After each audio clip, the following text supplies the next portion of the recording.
What's up, everyone? Welcome to an episode of Garage Topics. Today we're going on an adventure. We're doing some cool things for two different cars, so let's get it.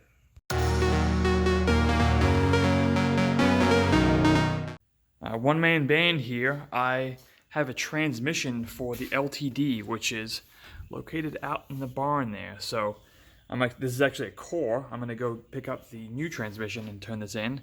And then I'm also going to pick up the car trailer to tow with this Tundra, so what could that mean? Let's find out. Nashville skyline. You know what the deal is? We're getting pretty close. Got the trailer behind us. I'm gonna get off the phone so we can get to driving.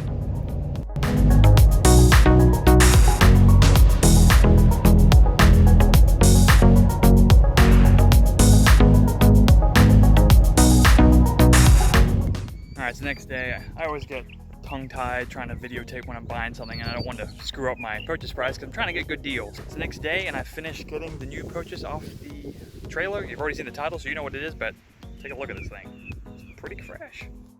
Oh baby. This is a look, all right. What we're looking at is a 2004 Nissan 350Z with 170,000 miles. It's a little bit rough paint-wise. This side looks like it's been in the sun for 20 plus years. And this side actually is good, besides the fender, which was never, it was a primed fender that was never painted. But this side's actually all good. But I didn't buy this to be a nice car. I've got some plans for this, but let me show you some of what's going on with this. So, interior, it's actually got some pretty baller mods. It's got a like official naughty steering wheel, energy, quick release, wooden thingamabob, whatever people are into these days. Let me see if this button works in the back here. There we go. And look at this. Look at that wood floor. Man, this thing is premium. It's been ragged out a little bit. It's a little rough around the edges. Let me show you the engine bay. Before I pop the hood, you can see how just gross this paint is. It's like, I thought it was that bright silver color car, but it's actually the dark silver from the back. It's like the clear has come off and some stage of paint has come off and it looks brighter on the fender and the hood. So, the front bumper, I've actually got two of them in the back of the truck. So, this hood. All right.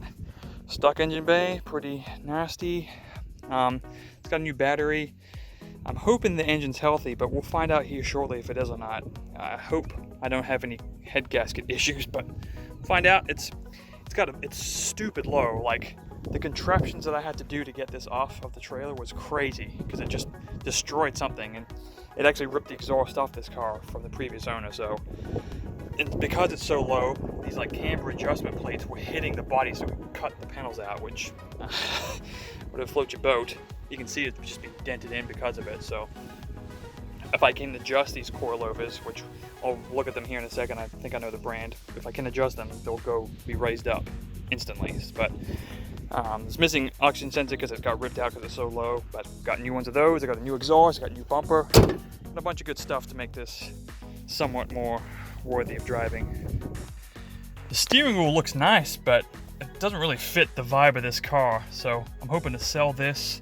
Maybe I'll include the freebie shift knob with it. It's got a nice stereo in it. I don't know if it's Android Auto or not, but I'll give it a look. Everything else, kind of standard. The interior is actually in rather good shape. The seats are a little bit rough, but not bad. It's got a black headliner, which I don't see, like most of these cars don't have that, so maybe that's a modification. I'm not sure, but it's got heated seats, but I don't need any of that where I'm going, so let's go talk about what we're actually going to do with this car. Alright, I brought it in, it's night out, the headlights all work. You can really see the condition of the paint in here, it's gross. That fender's all rusted, obviously. I slapped this bumper on, it's just literally just dangling there. But there you go, that's a good look. Like, the back looks pretty good on this thing. It's got the nice updated lights, although the brake lights don't work. It sounds good. It's you can kind of hear it's got an exhaust leak because it's missing half of its exhaust. So thankfully I've got new exhaust. It's all eBay special, Club Duty Fresh. apparently this Y pipe's on there. Apparently this is all ground down because it's been running so low and just scraping on everything. So got that and a single exit. So take a look inside. Like I said, it's not too bad. The light on here. It's really not that bad inside here, but could be better. Another day in the Hotboy garage. My good old plastic cleaner. I've used this for years. Helps out headlights because I don't know if the camera does a good job showing how gross these are. They're terrible.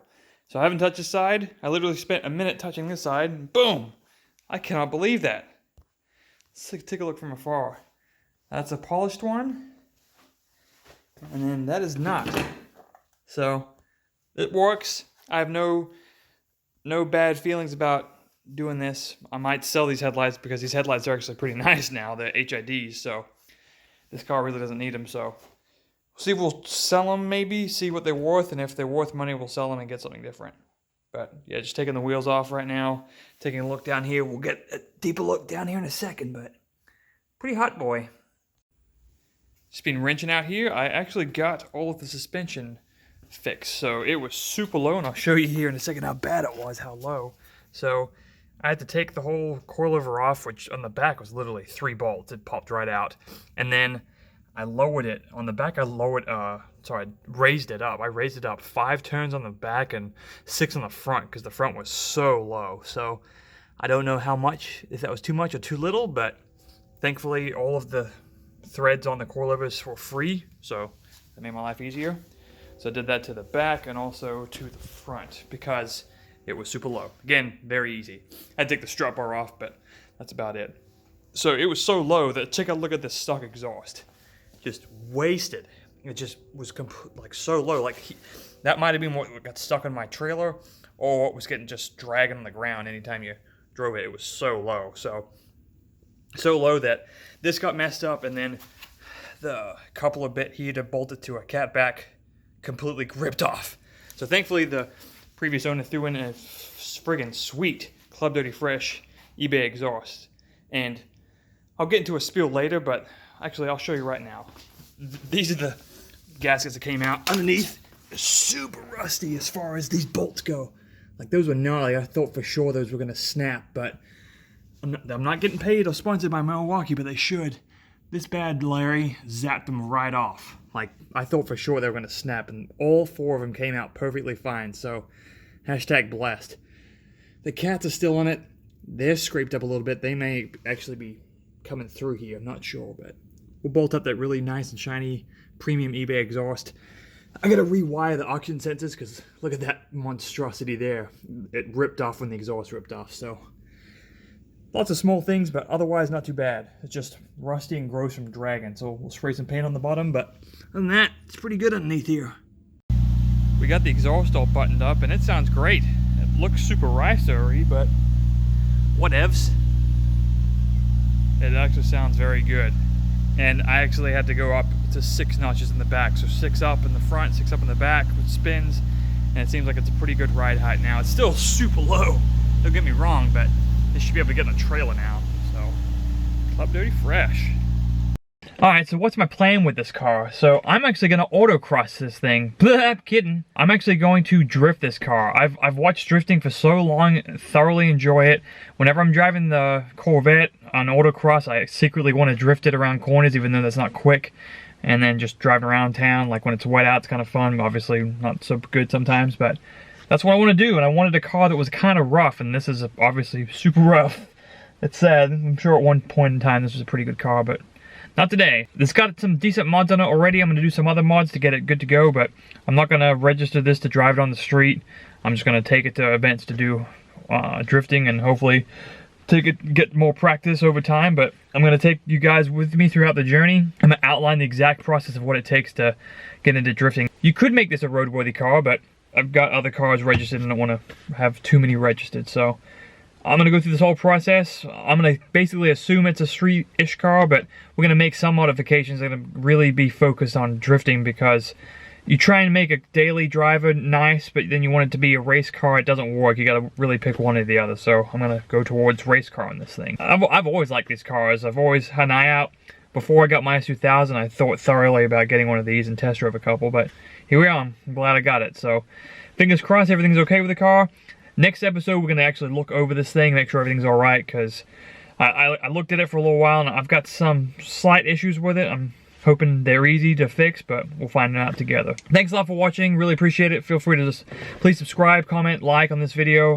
Check me out on Instagram and Facebook. I'm posting there early as well. We've got a bunch more content. Too many vehicles now, which is a weird thing to think about, but we've got a lot of project going on, and I'm hoping to have some big announcements soon about getting all these together in one spot and work on them a little bit more efficiently. Thanks a lot. Make sure that your dog doesn't go drifting sideways without wearing a 3-point harness, because, you know, dogs need to be safe. Catch you later. Peace out.